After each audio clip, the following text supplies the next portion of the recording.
Okay, so we're live again. Not quite yet. It's just syncing up. Oh, We are live. okay. Okay, so now we're out of the closed session, and the reason we went into closed session because we had to talk about operations at our detachment. So I want to thank you right now, Terry and Shane, both, for the information that you shared with us. And probably Wendell put a lot to do with this too. All the information and the data that you collected was really, really helpful in the decisions that we need to make moving forward. So I really want to thank you both, and let Wendell know too that we really appreciate it, and we appreciate what you guys do every day, and every member there is. So please, thank you. Well, thank you very much for the opportunity to come and speak with you today, and look forward to working with you further going forward. Thank you. We will, and we will collaborate on what we can do with justice, and whatever we can do to assist, like again, to try to keep some of these criminals in the justice system and not on our streets. So your support is certainly appreciated on that front. Thank you so much. We'll be your partners. Thank you. Thank you, Mayor and Council. Appreciate it.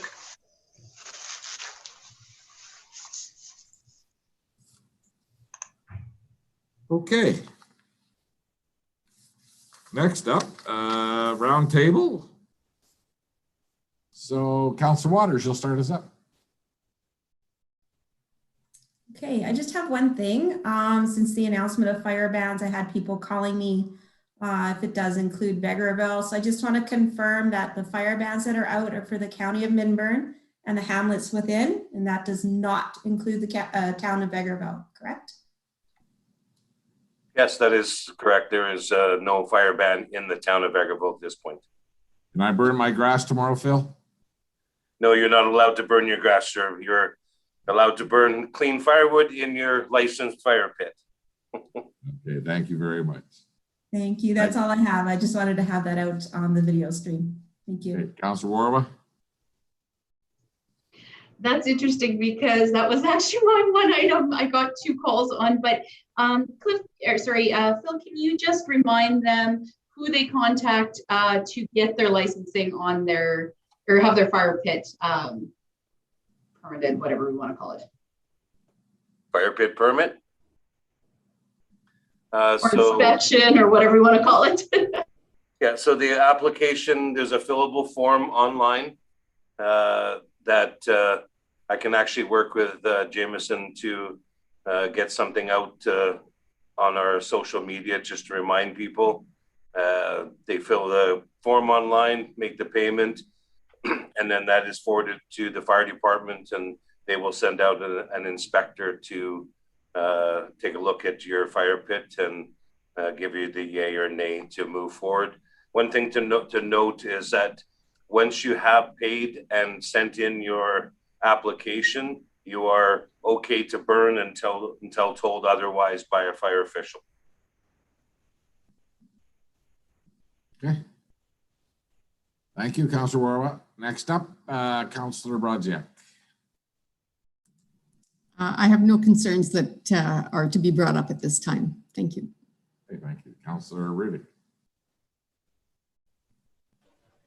I just was going to mention the increased number of vaccinations. So again, that has come forward both in a personal as well as counselor role, the people asking what the rollout of information. And again, just to remind people that Alberta Health Services doesn't advertise per se, but there are increased numbers of vaccinations available, and one was provincially announced. The Premier announced additional vaccines lowering the age range, which is great news, as well as just to encourage people to look back on the booking website to be able to see, because those numbers of available vaccinations change and the criteria change. So just to keep continuing to look back at that.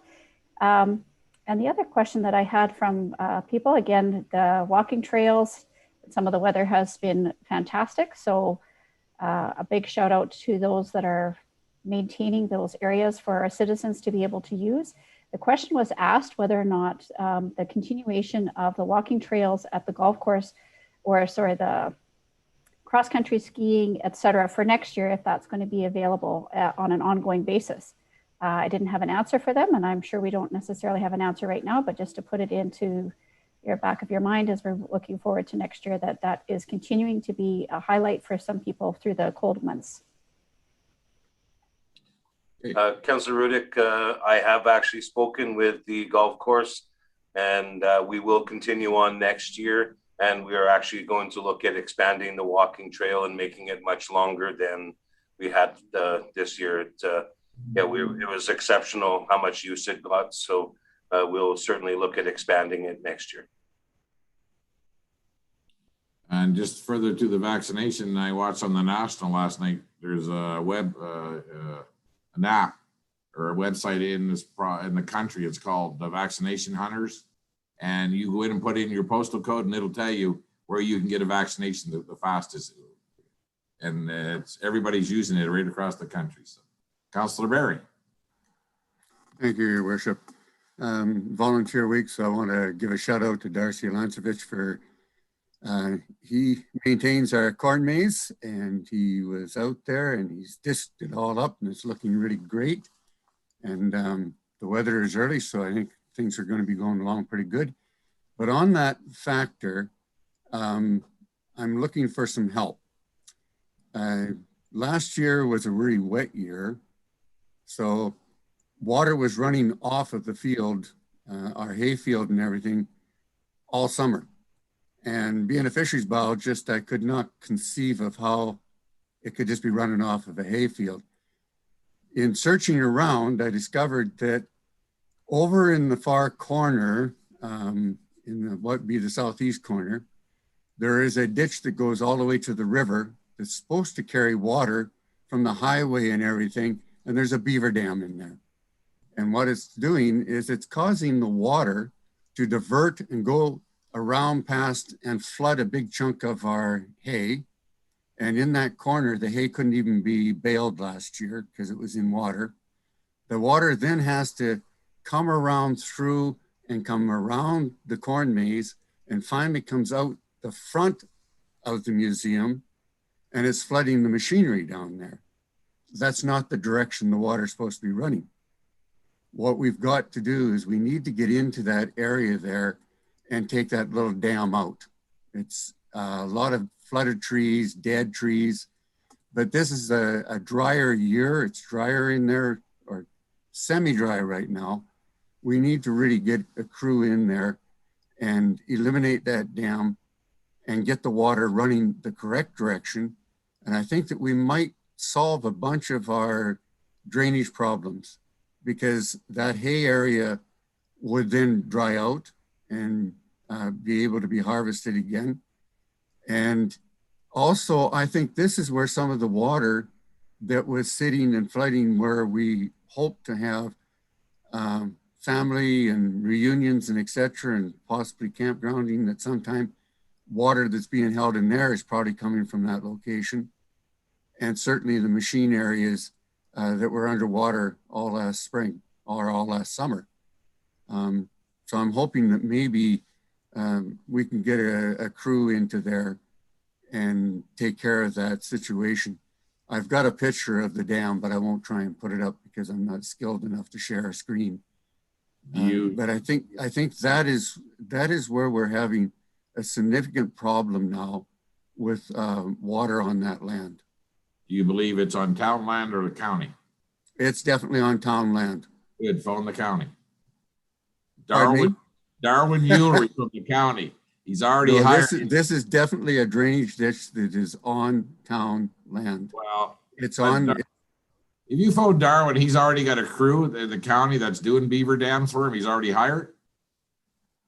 Maybe they'll come and throw some dynamite at it. I don't know. I think it would be more sufficient if we were able to take care of it ourselves.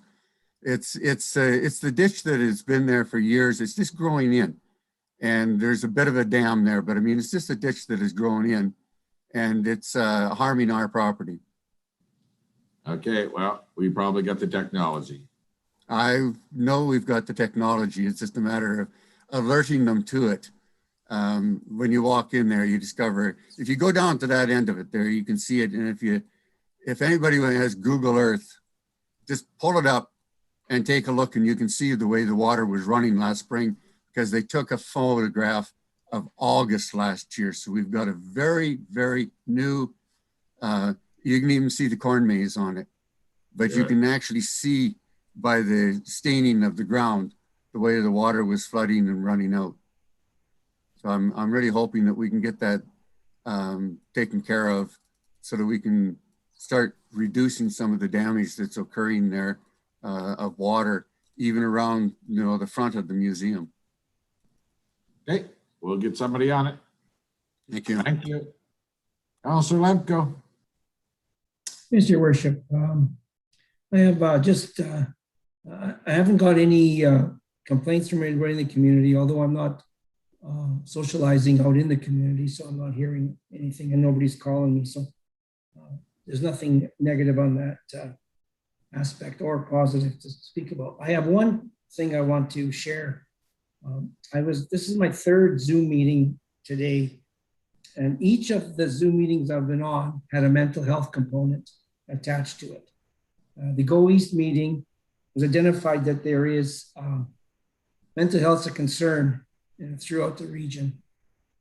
And then the meeting with FCSS was brought up through the COVID-19 well-being survey update that mental health is a problem, and it's spreading down to youth, which is a concern.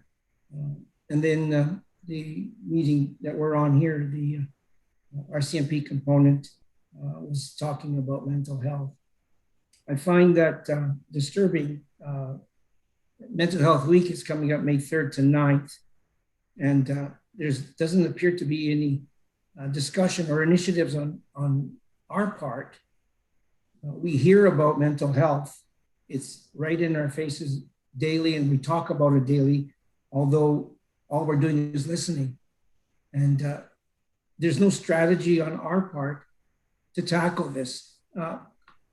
The Go East has a strategy, and they're going to talk about getting people outside and posting trails, but they're operating in a silo. The RCMP talked about AHS operating in they got an initiative. There's other initiatives going on there. FCSS may have an initiative, but strategically as council, we don't talk about it and say, hey, this is what we should do, because we know there's mental health is huge in our community. Although there's nothing, we're in Zoom meetings, and once we say the Zoom meeting's over, we click leave, and then there's no more dialogue talked about what we can do. The challenge is we're not discussing it, we're not strategically planning it, and it just keeps happening and the numbers keep going up. Again, that's food for thought. I think we need to have a meeting face-to-face and talk about this and other topics, but mental health component is huge. And we can see that and we can hear it. So take it for what it's worth, Your Worship. Okay, well, we definitely have to bring in the province on any discussions we're having, because, I mean, this is their wheelhouse. And I understand there's just a lot of people that are getting to the point where the frustration levels of they're being shut in and just don't feel right. It's not in balance everybody's having right now. So whatever we can do to promote something that is going to bring a better feeling to people, some fresh air, we're willing to do. But when we take on big issues like that, I mean, you need a partner like the province and the federal government for sure. But I do believe that there's things that we can do. And you're right, we are going to get back to face-to-face meetings here pretty soon. So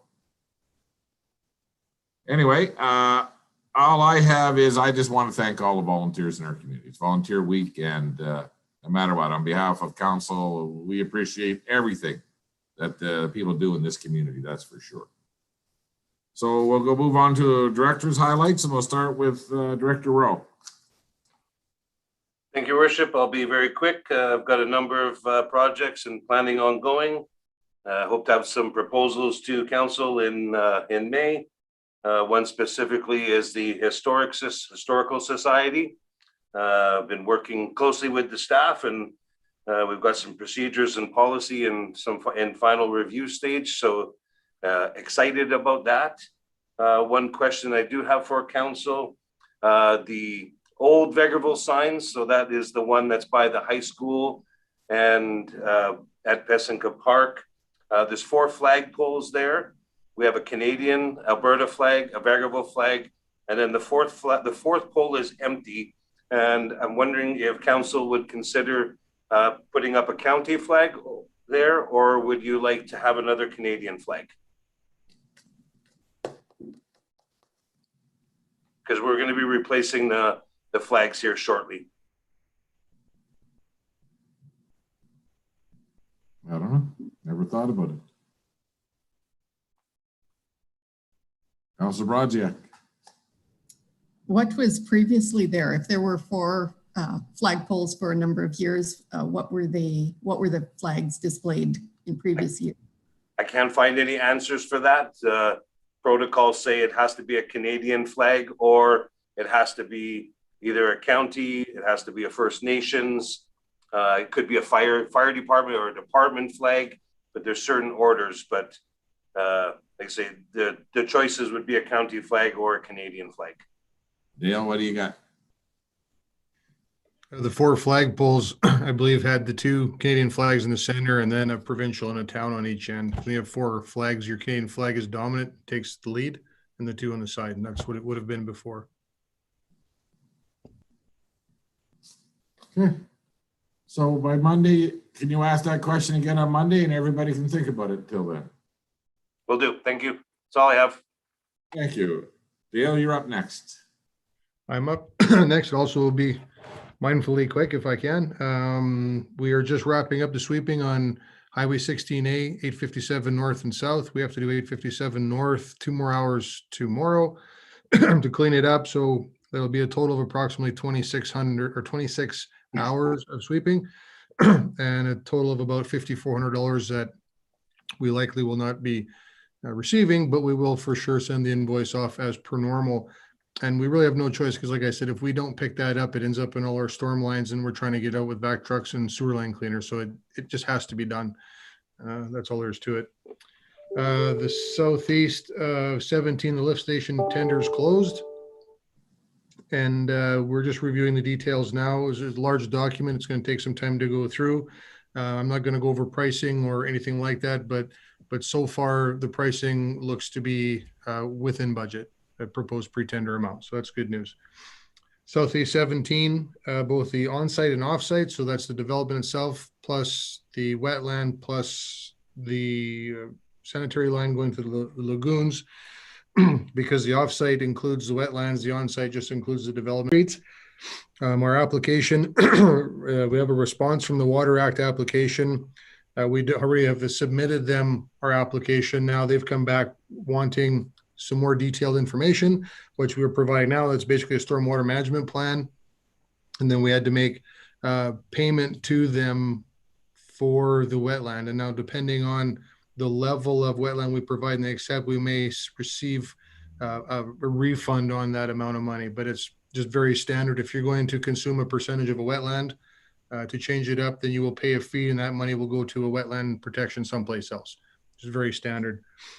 So that information is in. The reason why we're not ready for tender on those quite yet is because now that they've taken the information we've given and said, yes, this is going to work.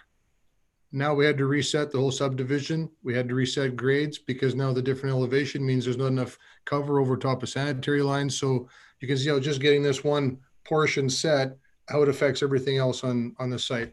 So probably it will be very early May and we'll be going to tender on those 2 together separately, but at the same time because of that. And there's not a delay in the process.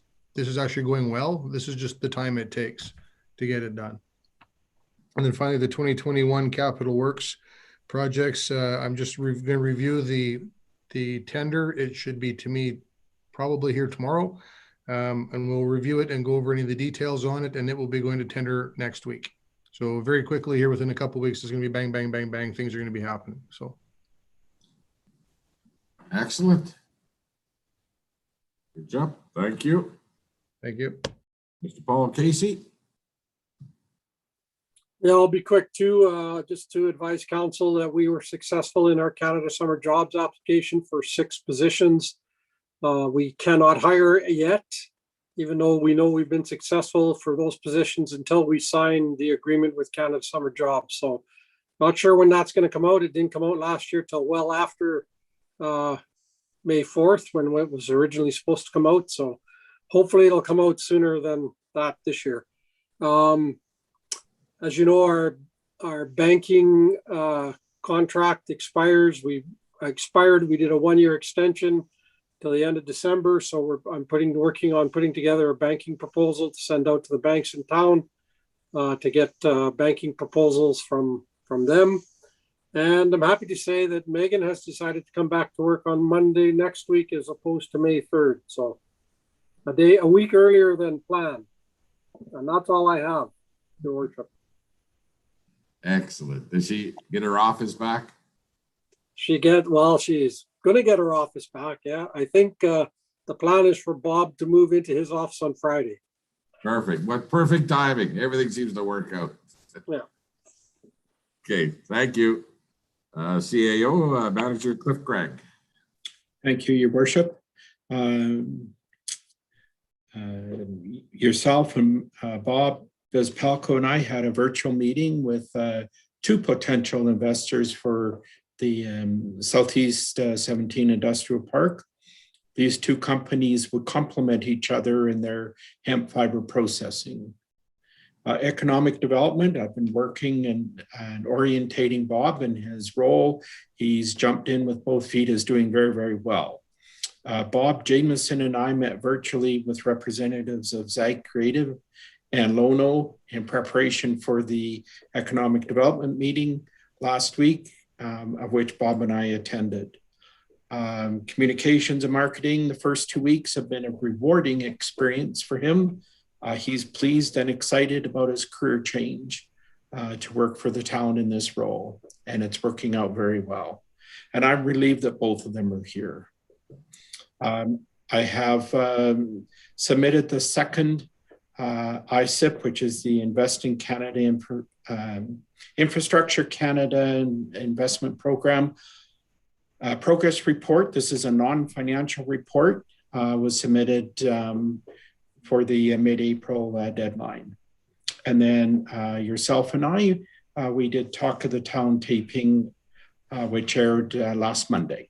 And our topic was on the 2 new hires that we have and their importance of their roles in the community and the region. So that's my report. It's been busy this past 2 weeks with 2 new managers. So certainly, yes. And just to let the community know, we have had quite a few phone calls on this issue, and this is not new positions. These are positions that were being redone, that we filled, that they were vacant. They've always been there.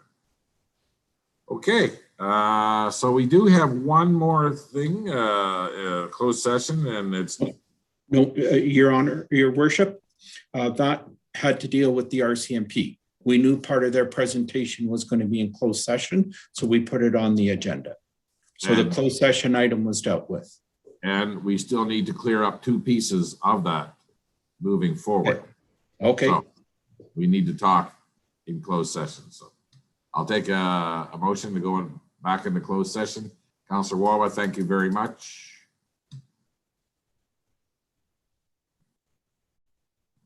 All those in favor? Let's do it.